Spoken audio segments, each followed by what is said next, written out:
Ako po si Mercedita Sibulo po, taga Zone 5 Plan sa San Fernando. Nandito po kami ngayon sa Bishop Francisco Gainza Trade Fair na nandito po sa Robinson Place, Naga City.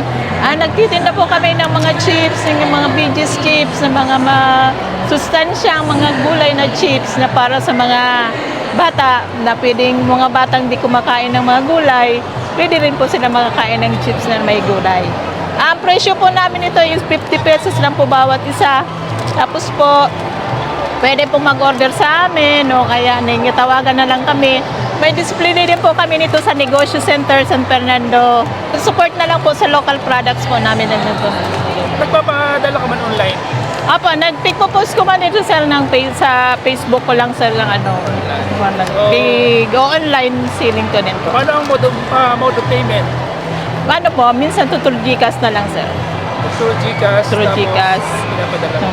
Nagdi-demo na din ako. Na-invite din ako ng LGU.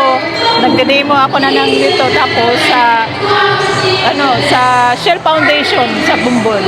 Isa po tong organic lang na po sir. Yung mga gulay pa nga pong pinag-flavor namin, mga tanim po namin. Safe po ito at healthy. Tapos po wala siyang preservative.